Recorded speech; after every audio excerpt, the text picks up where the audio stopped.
All right, today we're cracking open an ancient toolkit from Vedantic wisdom. And this one is designed for, well, probably one of the toughest jobs any of us will ever face, mastering our own inner world. We're going to be talking about the 6 treasures of the mind, a system for turning all that inner chaos into a real, focused calm. It's a question we all have to ask ourselves, right? I mean, we try to focus, but our mind just gets yanked away by cravings, worries, and let's be honest, all those digital distractions. It can feel like you're in a constant battle. So really, think about it. Is your mind a trusted friend that's helping you get where you want to go? Or does it sometimes feel more like an enemy, sabotaging your focus at every single turn? So here's our game plan for today. First, we've got to understand the problem, so we're going to meet our inner enemies. Then, we'll unpack the solution by digging into all 6 of these treasures, Shama, Dhamma, Uparama, and Titiksha, before we get to the final keys that really lock it all in place, Shraddha and Samadhana. Trust me, together, they form a really complete system for getting a handle on your inner world. Okay, before we can find any treasures, we have to know what we're up against. And this means we've got to get brutally honest about the internal forces that are constantly pulling us off course. The stuff that really contributes to that feeling of modern burnout we all know so well. So according to Vedantic thought, a mind that hasn't been trained is pretty much run by these 6 inner enemies.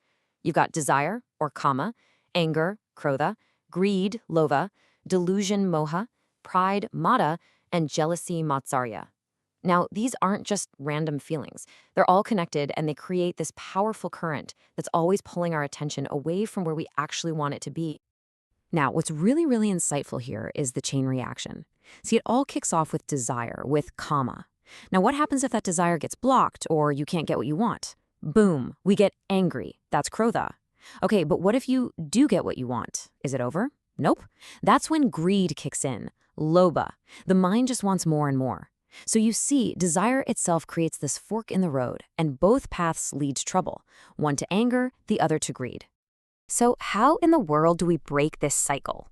Well, that brings us to our very first treasure, Shama. Think of this as the foundation, the absolute core discipline for gaining some quiet control over all that inner chaos we were just talking about. Now, Shama isn't about forcefully suppressing your thoughts. That never works. It's more like a calm restraint. It's a quietness that lets your mind stay on what you want it to focus on. It's the ability to just gently guide your mind back whenever it starts to wander without getting all frustrated about it. So, how do we actually practice this? Well, there's a method called dosha drishti, which basically means seeing the faults or the limits in the things we're attached to.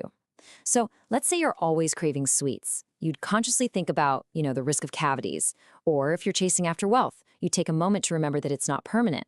The point isn't to be a downer. It's to cultivate a balanced, total view to kind of break the emotional spell and get some objectivity back. This builds directly into our second treasure, which is Dhamma. And it makes perfect sense. If Shama is all about mastering the mind, then Dhamma is its essential partner. It's about mastering the gateways to the mind, which are, of course, our senses. Yeah, this slide lays it out perfectly. Shama is the inner game. You're calming all that mental chatter. Dhamma, that's the outer game. You're disciplining your eyes from that endless doom scrolling, your ears from distracting gossip, your tongue from mindless snacking. You see how they have to work together, right? You can't really have a quiet mind if your senses are just running wild all the time. There's this amazing quote from the Bhagavad Gita that just paints the perfect picture here. Imagine you're trying to steer your boat. That's your focus towards a specific destination. All the sights, the sounds, the tastes around you, they're like a powerful crosswind, constantly trying to blow you off course.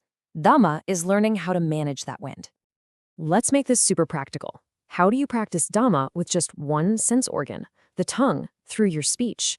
Well, here are 3 really powerful rules to follow. First, make sure your words don't hurt or agitate anyone. Second, they've got to be truthful. And third, they should be pleasant and actually useful. I mean, if you just follow those 3 rules for your speech, you're already practicing a pretty profound form of sensory discipline. Okay, so you've been consistently practicing mind control with Shama and sense control with Dhamma, and then something pretty amazing starts to happen. This brings us to the 3rd treasure, Uparama, which is basically the natural result, the payoff of all that discipline. What's so fascinating about Uparama is that it has two meanings that really fit together. On one hand, it's this effortless focus. Your mind just stops chasing after all those little external pleasures because it's found a deeper, more satisfying source of joy on the inside. But there's a second definition. It's also about doing your duty, your dharma. It's the strength to do what needs to be done, even when you don't feel like it. And that gives you incredible mastery over your own likes and dislikes. Now, life isn't always smooth sailing, right? We all face challenges, criticism, discomfort. The fourth treasure, Tatiksha, is basically our training in resilience. It's the inner strength to handle all of life's ups and downs without getting completely knocked off our center. And this is so crucial. Tatiksha is not about just passively suffering. It's an active, powerful kind of forbearance. It's the ability to face pleasure and pain, praise and blame, with a sense of equanimity. You endure it, sure, but you do it without complaining and without that inner knee-jerk reaction to retaliate. This old story just illustrates the concept perfectly. So a saint tells a snake to stop biting people. The snake does it, but then it comes back all bruised because now people are throwing stones at it. When the snake complains, the saint clarifies, hey, I told you not to bite. I didn't say you couldn't hiss. Tatiksha means you don't retaliate from that place of inner aggression, but it doesn't mean you become a doormat. You can still be pragmatic and protect yourself. All right, so we've covered the disciplines of the mind, the senses, focus, and endurance. Our final section is about the last two treasures, and these are the keys that kind of bind everything together and give all our efforts a clear direction and purpose. First up is Shraddha, the fifth treasure. Now, this is not blind faith. A much better way to think about it is trust pending verification. It's having the open-mindedness to really engage with these teachings, to give them a fair shot, to see if they work for you. Without that foundational trust, it's just really hard to stay the course. Then, the sixth and final treasure is samadhana, that single-pointed concentration. It's taking the disciplined, enduring mind you've been building and applying it with unwavering focus to your ultimate goal. So let's do a super quick recap of the entire system. We've got Shama, mastering the mind. Dhamma, mastering the senses. Uparama, the effortless focus that comes from that. Tatiksha, the endurance to handle whatever life throws at you. Shraddha, the trust you need to even engage with the path. And finally, samavana, the concentration to see it all the way through. You can see how, together, they form a really complete and powerful system for inner mastery. Look, this ancient toolkit is incredibly powerful, but it only works if you actually use it. So as we wrap up here, the real question isn't just about understanding these ideas, it's about applying them.